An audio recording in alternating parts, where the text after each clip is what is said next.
जी हाँ दोस्तों, बता दे पावर स्टार पवन सिंह का एक बहुत ही ब्लॉकबस्टर सॉन्ग जो कि आप लोग को बीच देखने को मिलेगा। उस सॉन्ग का नाम है आरा के हवेली, जो कि कुछ नए अंदाज में पवन सिंह इस सॉन्ग को रिकॉर्ड किए हैं और बहुत दिन से इंतजार था, बेसब्री से इंतजार था। और ये सॉन्ग जो कि आज जो कि इसका पोस्टर रिलीज हो चुका है और बहुत ही जल्द कि ये सॉन्ग भी फुल सॉन्ग आपको देखने को मिलेगा। और बता दे कि इसके साथ जो सॉन्ग आई है वो अनुपम यादव है, जो कि पुदीना के बाद सीधा ही ये सॉन्ग को गाई है। और खास बात तो ये है कि इसके साथ जो मॉडल है वो आकांक्षा दुबे है।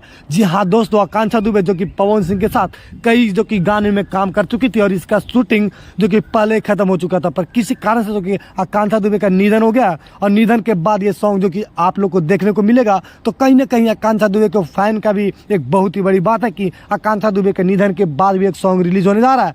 और पवन सिंह ने सीधा ये ऐलान कर दिया है कि ये सॉन्ग का जितना भी पैसे होगा सभी हम उसके घर वालों को देंगे। और लाइव में आकर बताया है पवन सिंह ने कि जितना भी हम इस सॉन्ग से पैसे कमाएंगे उसकी माँ को हम सभी पैसे देंगे। तो कहीं ना कहीं पवन सिंह एक अच्छे इंसान में से माने जाते हैं, किनको इनका दिल एक बहुत ही बड़ा है, क्योंकि आकांक्षा दुबे के घर भी मिलने गए थे ये पवन सिंह और इसका टीम भी, और उससे जो कि 5 लाख रुपए का हेल्प भी किया है।